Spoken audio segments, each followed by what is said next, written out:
Vishal, welcome to Talk Satellite, and thank you for coming along today to pass on your experience on this report. Thank you so much, Kevin, for having me and inviting me to speak about the report on maritime satellite communication market. We picked up on Novaspace recent report prospects for maritime satellite communication. Firstly, can you provide background on the types of vessels included and the expected growth in those categories? Sure. So, under the scope of this report, particularly, we look into commercial maritime market. When I say commercial, we include top five subcategories in this report, namely merchant ships, passenger ships. Then we also include leisure vessels, super yachts. We include fishing vessels, and then we also look into active rigs and FPSOs and OSVs, which are offshore support vessels under offshore oil and gas category that we consider for the report. And this year, we have also included small vessel category, which is a new category that we have included.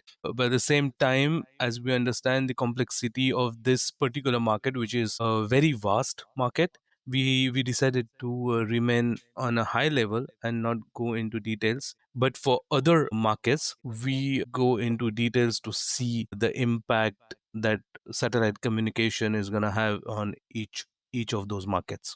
When we speak about those five main subverticals, we look into vessels which are greater than 24 meters, or let's say larger than 100 GT plus. For those, we believe is the major market for satellite communication. And when we look at the growth, we see that some of the markets, they are pretty consistent in the number of vessels every year that they include. For example, if we are looking at merchant market, so merchant shipping market, we consider different subverticals into it also, like usual ones like bulk carriers, cargo, container ships, tankers. If there are any other service ships or tugs, we look into each one of them to see how they're going to grow. So definitely, when we look at tankers, they are mainly related to oil and gas market as well, and it depends on oil prices. But otherwise, if we see the growth, we believe that the merchant shipping market, also leisure vessel market and passenger cruise market, they're growing despite of like recent challenges, so they will grow. At the same time, fishing, which is super cost sensitive market, it's highly volatile also, so it will grow at lesser pace than all other markets. And also offshore, as I was mentioning, it is highly volatile, depends a lot on external factors, so the growth in offshore oil and gas will be slightly stagnant. Okay, so capacity and types of. What trends are you seeing now, and what results are expected by 2034? So we look into capacity that is required or used by different verticals, sub-verticals, because as we believe that each of this maritime market has different requirement, their capacity usage is different, simply because the nature of activities or number of people on board are super different. Mainly, if you have to consider a fishing vessel as against cruise ship,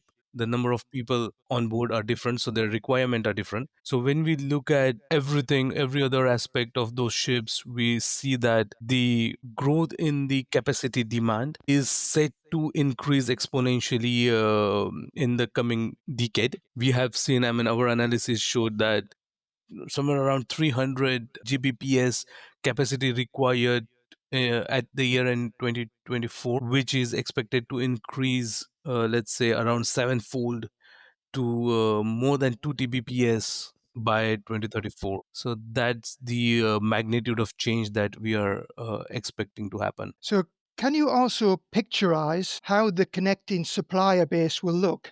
Will it be direct from operator, service provider, or managed services?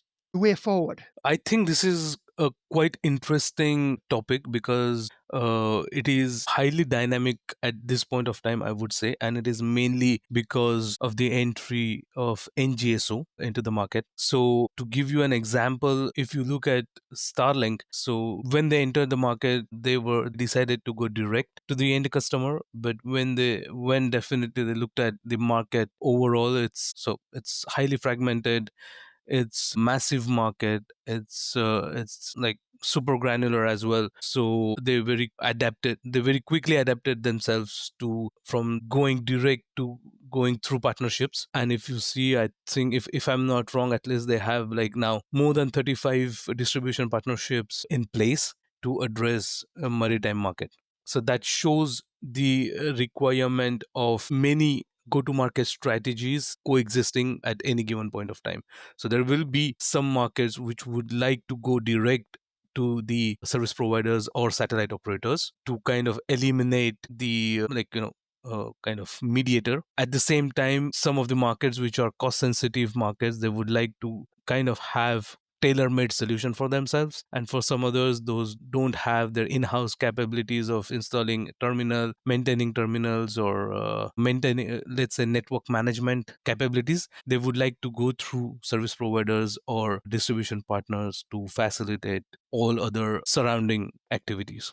Applications. Where are they heading? Crew welfare, digital ship, intelligent navigation, and how does it all play out? Everything you mentioned just now is going to play a big role, as we believe, especially crew welfare. Our analysis showed that majority of the capacity demand is coming from crew, and it is ever increasing. Apart from that, digitalization is playing a major role in capacity demand. More and more ship operators, they are looking at their ships as office offshore. So they want to have all the capabilities what they can do from their offices onshore, all the capabilities on the ships, including cloud applications as well. So that essentially will drive the demand further as we will have access to low latency, high bandwidth capacity. So I think that uh, there will be new avenues that will be opened up because of new high throughput capacity that will be available, including what you just mentioned. Big shift to NGSO. We are going to see new players in this sector entering the market. What happens then? What does competitiveness bring to the prospects for maritime satellite communications? In a nutshell, I think it will be quite interesting to see what role each of those new players are gonna play, because obviously a few years back we all were speculating the impact of NGSO on existing market. We have seen the disruption that was brought by Starlink in the last 2 to 3 years, and we have also seen market willingness to adapt to, or let's say adopt, new services which can provide much higher bandwidths at lower cost. I would say lower cost in the sense operational as well as on equipment side. So I believe that there will be definitely a higher market adoption towards NGSO services in general. Having said that,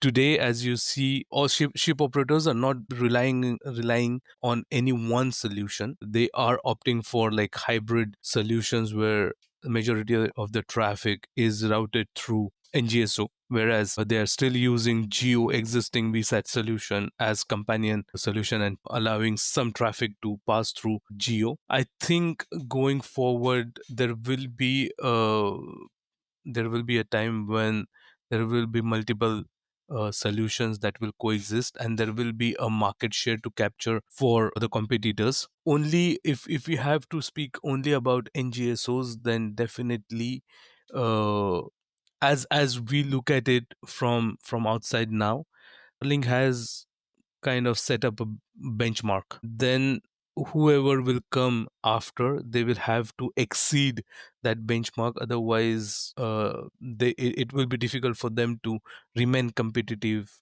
in this fair competition. So if we have to kind of like put everything down in like perspective of what competition will be, then first there will be definitely competition, but at the same time there will be possibility of coexistence of more than one solutions. And also, if you see, there are certain solutions which are KU band only. There are going to be solutions, those are KA band, which will bring even more capacity to the ship. So I think there is I mean, if you have to see from both the sides, there is a requirement and demand for higher capacity. At the same time, NGSO players, they are bringing massive amount of capacity, so there will be a market for each one of them. It just matters how they place themselves in this market, that is going to define what percentage of market share they're going to take. Vishal, very insightful. Thank you so much for coming along today and great to talk to you. Thank you so much, and it was pleasure speaking with you.